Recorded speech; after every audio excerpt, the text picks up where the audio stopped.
Salutations, my stalwart spectators, and may I say that it is my absolute pleasure to at long last welcome you to Stranger of Paradise, Final Fantasy Origin. While it isn't exactly the Massacre misadventure I had planned, I hope you'll accompany me on this freedom-filled masquerade escapade on our quest to kill chaos. This game is brought to you by the eternally damned souls of the incredibly talented Japanese bastards at Team Ninja, the studio behind both Nioh and most notably the notoriously difficult Ninja Gaiden series. So, with that being said, strap in for a salt mine of bittersweet Team Ninja-induced tears as I'm ever so graciously gangbanged by mobs of 10 plus enemies at a time.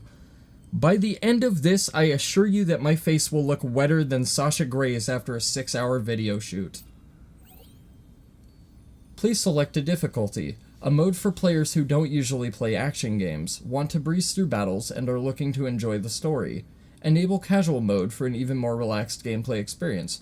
Nah, that's maidenless mode, that's bitchless mode, we're not doing that. A mode for players who are familiar with action games and enjoy challenging battles. A mode for players who excel at action games and wish to engage in brutal battles. Yeah, we're going hard mode. And I'm probably going to regret that later when I get ham-fisted, like I said, by groups of 45 enemies at a time. I know I said 10 plus just a minute ago, but work with me here. There's a reason I'm saying that. So for those of you unaware, I have played through and beaten this game already, and I have several gripes with it. It's not by any means a bad game, but some of the construction that goes into it and the way they work the loot gear system is kind of shit. Also, this floor is going to be incredibly ruined with all this blood and dead bodies strewn across it. Like, the fucking maid that has to clean this castle is going to be in for a rough night. Or, you know, couple months. Possibly years.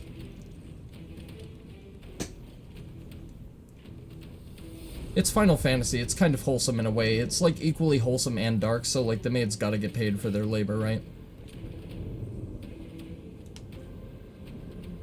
Plus, oddly enough, I think there's maybe like 5 Hispanics throughout the whole Final Fantasy series. Like tops.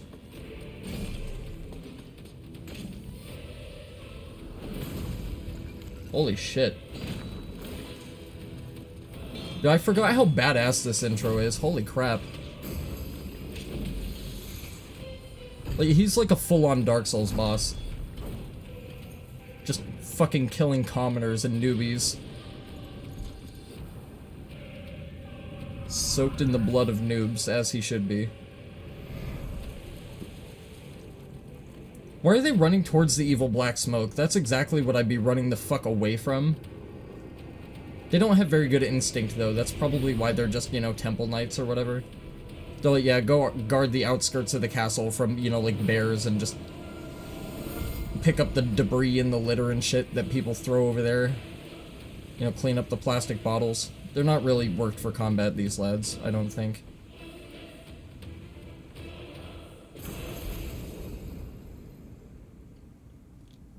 Damn, his swag level must be like level 99, so he just walked past their bodies and they exploded. The ascending order of difficulties is story, action, then hard, with each level providing successively tougher enemies, increased rewards, and better equipment. While playing story difficulty, you can also activate casual mode for an even more forgiving experience. Difficulty can be changed at any time from the world map, okay? We're probably going to be looking into that later because I'm a fucking idiot. Casual mode is defined by the following characteristics. Enemy strength and obtainable items are the same as in story difficulty. Break gauge consumption for soul shield and other abilities is decreased. Unblockable attacks can be blocked. Max MP is not decreased when falling in battle. Fallen allies will automatically be revived. See, that is one thing that I fucking hate about this game. So, when your comrades fall in battle, you have to revive them with your own heals, which is very stupid. Because they get their ass kicked quite easily, and that's the dumbest part. Is the allies, while they can provide some good support, are equally as undependable. Like, they just can't hold their own very well. And I'll get into what I mean by that later, because there's a lot of shit that goes into it. And it's convoluted as fuck, like every Team Ninja game, so...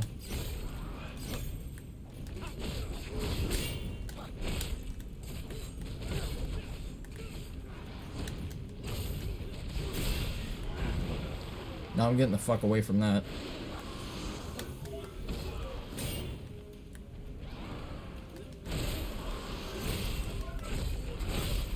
So this thing is named Tiamat, and it will be a boss later. And, it's not a very good boss, and the reason I say that is because the phase 2 for this boss is utter cancer. Like, I'm not even kidding, it's like utter cancer, it's fucking ridiculously stupid. And, we'll get into that later.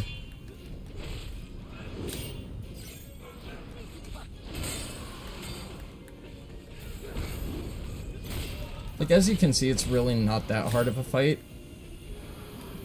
But it's like, still, this boss fucking sucks. Like, just trust me on it, it sucks.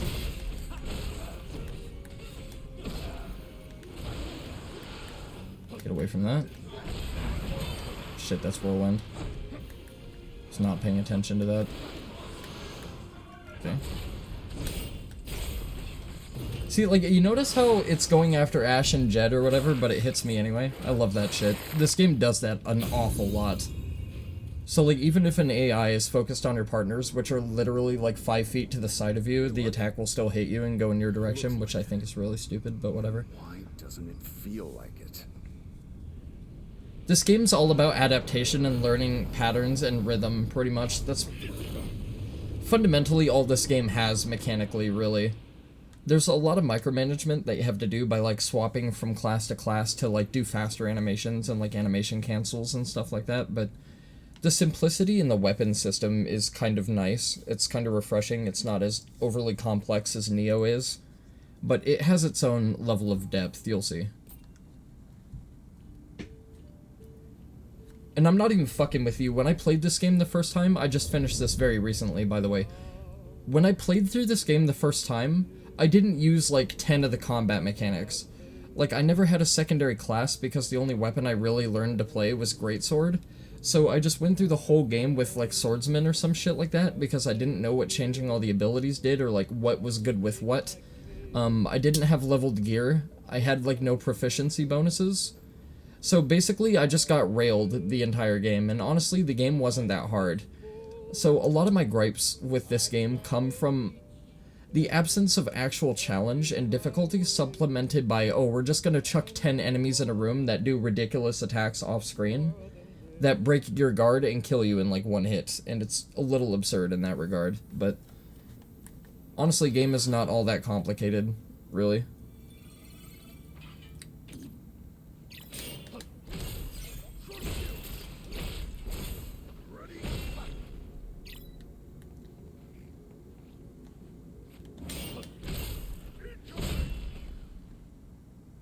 Had enough?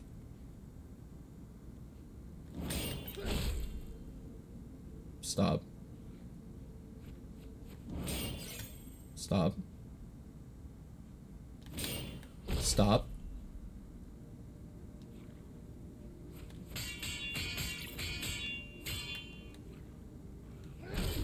Stop it.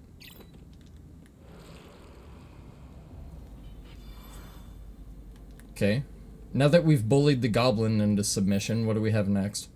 The yellow bar above an enemy is its break gauge. Attack the enemy to deplete the gauge. Press R2 to expend MP and use an action ability to deal heavy break damage to your foe.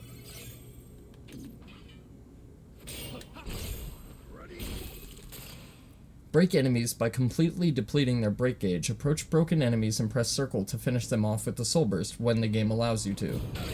But if you're at a perpendicular angle or you're not directly in front of something, good fucking luck, pretty much. Slaying enemies with the soul burst will recover your MP and raise your max MP. Okay, I didn't know that. There's so many little things, like, interwoven into the combat of this game, like so many supporting elements and constructive things, like, that play into the combat that you just forget. Because they're so easily forgettable. Hold circle to deplete your break gauge and adopt the soul shield stance. Blocking an attack in this stance will restore MP and increase your max MP. Press R1 after a successful block to lunge forward and unleash a normal attack. So I've been informed that L1 with the timely guard, like a timely block, is a parry, but soul shield is not. So if I can do this right, like right there, so you saw the flash, which means I now have a buff, but I don't know exactly what the fuck the buff does. But I basically played my whole playthrough just doing the soul shield parry. Like, I've been doing that, like, pretty much ever since I began the game, so Basically, my whole first playthrough of this was just adopt and learn enemy patterns, and then press circle at the appropriate time. And it's very finicky with the timing, I feel, for certain things. And other things, it's very consistent. It's very weird. Soul Shield is an extremely powerful counter that will stagger an enemy while raising your max MP. However, it will greatly reduce your break gauge, so a failed Soul Shield may end up putting you in hot water.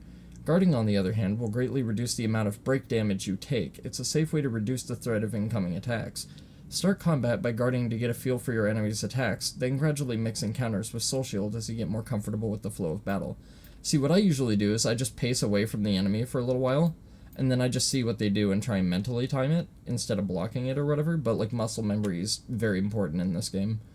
The amount of MP gained by Soul Shield is directly proportional to the amount of break damage a blocked attack would have dealt. Soul Shield is an effective countermeasure against big damaging attacks, but guarding and evasion are better strategies against faster attacks that hit more often. Which leads me into another gripe that I have with the combat of this game. So in Neo, like for example when you're in low stance and you're holding guard, you get short dashes, right? In this game, you get like a dash and a roll. And it says the roll gives you great evasion distance, but that is fucking horseshit because you cannot outrange Jack Diddley Dick with it. And it's really bad.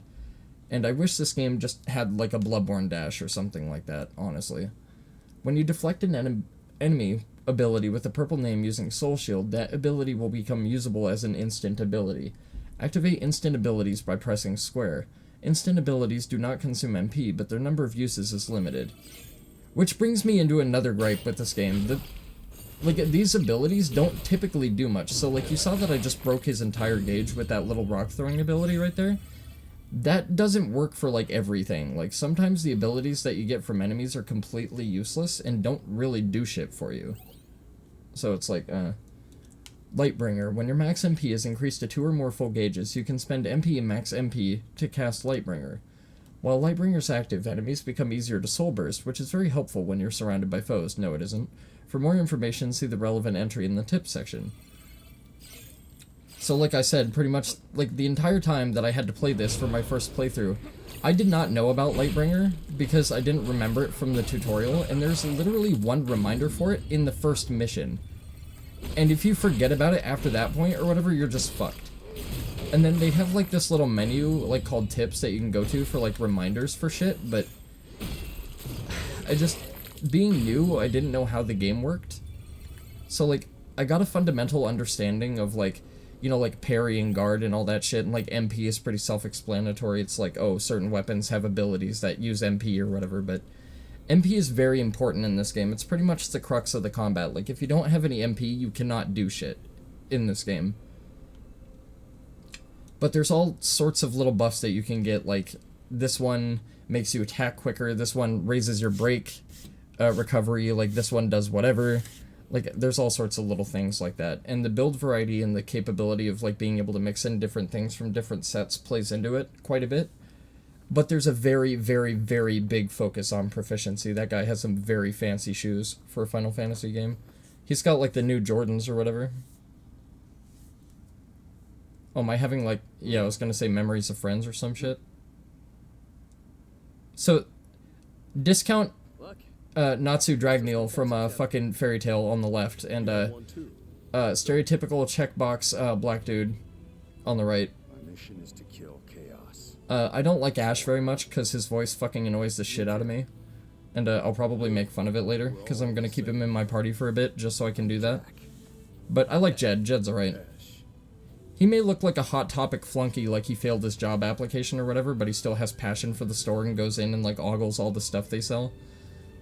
Jack, Jed, and Ash appealed to the King of Cornelia for leave to hunt down chaos, but are refused. Blah blah blah. Several weeks have passed since that day. Now our 3 heroes return in triumph, their quest complete. Oh yeah, I'm going to tell you right now that our main character, fucking discount Eminem, I guarantee you his favorite song is Break Stuff by Limp Bizkit. Like, that is the entire theme song to this game. And you will see why. He's kind of a one-trick pony, but he's very likable. Need something for that? And it's really hard to make a one-trick pony very likable, but they do a very good job. Nothing a little spit can't heal. When are we gonna fight chaos? Well, this monster hunting is a pain in the ass. Yeah, he has a chaos fetish, by the way. Oh, that explains the Jordans, actually. It was Ash the whole time. That makes total sense, actually. Either way, time to pay the king a visit. And we don't leave without answers. It's really funny, though, because in this cutscene, he looks buff as shit, but he gets his ass beat like a bitch, and it kind of makes you wonder. A little bit.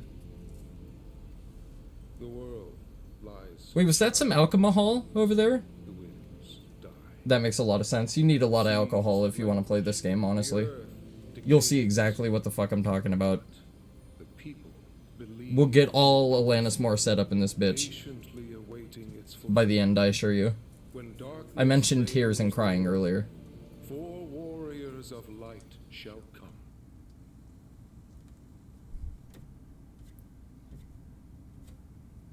Yeah, so basically, if I had to summarize my first playthrough, I didn't know anything about the game. I forgot about like 10 integral combat mechanics that make a very huge difference. I was like absurdly gimped throughout the whole game. To be sure, I played on action difficulty, and I was constantly like 40 or 50 levels underleveled for like every mission. So, I still don't feel like I struggled that much. There were maybe like 2 bosses in the game that actually whopped the shit out of me for a while. And then there was like 2 bosses that took me like maybe 8 to 10 tries. the color they should. Everything other than that was like 1 to 3 attempts. Most of them were one-shots. Look in front of you. Here we are. So hopefully with my newfound knowledge of this game, because I've been playing it for the past like week or so, hopefully I can do a little bit better this time. But we'll see. What matters most? Perhaps. I'm hoping if I strictly adhere to like what the game presents and I keep on top of my gear and shit like that, this game will actually manage to be enjoyable to a degree, instead of being a painful slog. And then a couple of my other gripes with this game are the level design is a little bit shit and lackluster and just not impressive. It's not anything like revolutionary or interesting or well designed. It just kind of feels like whatever. And then a lot of the bosses are kind of just boring as shit Does that answer your question? and don't feel very good. Like they're not very dynamic. Minister Lago, fetch the key to the shrine. My lord. But enough about my gripes with this game. Ash. Jed. I forget what this guy reminds me of. He kind of looks like Santa, but like blonde Santa. Do not fail us. Okay, we're humble bitches to the king, yada yada yada, whatever. Key to you in the morning. Make your preparations and wait for me. Oh yeah, by the way, this game has a shit ton of exposition and a lot of cutscenes. Like, I'm not even fucking with you, like, the cutscenes are half the game. I'm not even kidding. Many warriors have come before us, but you are different somehow. I expect great deeds. Oh, and one more thing, when I played through this game initially, I skipped, like, every single side mission, so... Cornelia is counting on you to save us from the darkness. I know you will. I probably shouldn't say this, but that's actually quite an attractive child. Like, if she came up to my door asking me if I'd buy some Girl Scout cookies, I'd probably say yes and not make an excuse as to not buy her Girl Scout cookies, if you know what I mean. Well on the battlefield. Even so, I would kindly Yeah, you see how she's, like, visibly less attractive? And she looks like a 70-year-old bitch trying to look like 50? Yeah.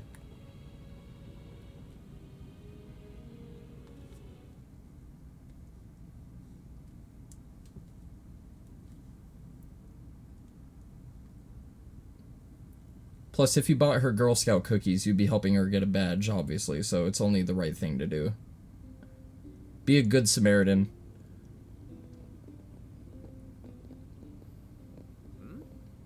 What's going on? You're in a Final Fantasy game, and there's a bitch playing a lute, nothing unusual. Princess Sarah. The people love her. Like a flower blooming in a dark wasteland. Yeah, except for the fact that it's fucking brighter than Mel Gibson's house up in this bitch. Come on, Jack. Wouldn't kill you to smile for once. It actually might. You've returned. Jack, you've returned. He's like, I got no time for bitches. I have chaos to kill. That's the best medicine. That's so wonderful. In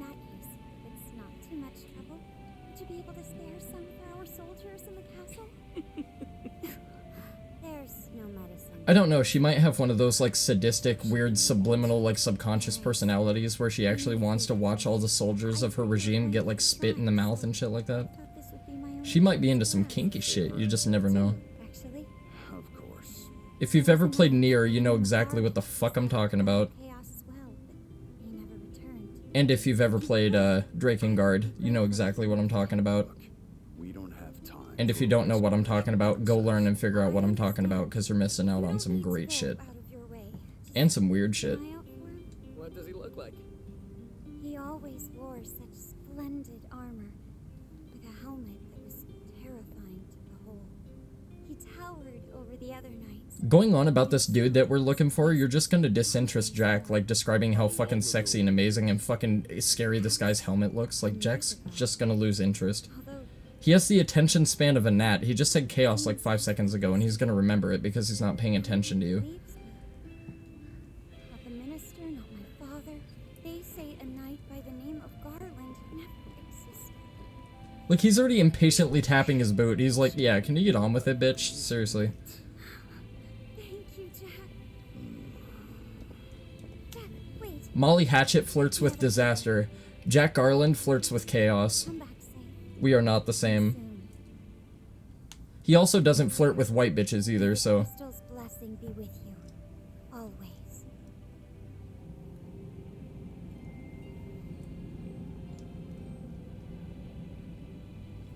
You know, from that angle, it kind of looks like the guard on the left is just carrying a giant squash. Your Kinda crystal weird. vibrating too? Oh yeah, this is the other weird part. You just meet up with two random male strangers that have vibrating eggs. It's a little bit strange. Tomorrow's gonna be. I know this is a Final Fantasy game, but I'm pretty sure that's rather unorthodox, even for that standard, so... Also, now we're traveling in a group of 3, so people are gonna think we're a boy band. Hey, Jack. Just the guy I wanted to see. We have the obligatory black guy, we have the fancy-looking femboy fucking Jed fucking Natsu Dragneel, and we have me. I'm like the rough, you know, like rough around the edges, kind of like, oh, I bet he's soft and sweet on the inside, or whatever. I bet he has a compassionate side. We even get to stay in the inn for free, so that's not helping much, is it?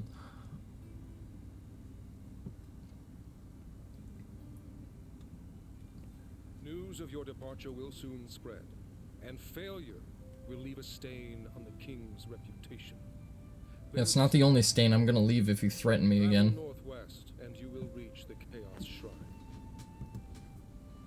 I love that about every Dark Souls game and every Team Ninja game. They're just like, oh yeah, don't fail us. Actually, no, Dark Souls and Team Ninja are very different. So Team Ninja's like, if you die, you're a fucking disgrace. Like, we'll spit on your corpse. Dark Souls is like, you will die time and time and time again until you lose your fucking sanity. And how right they were.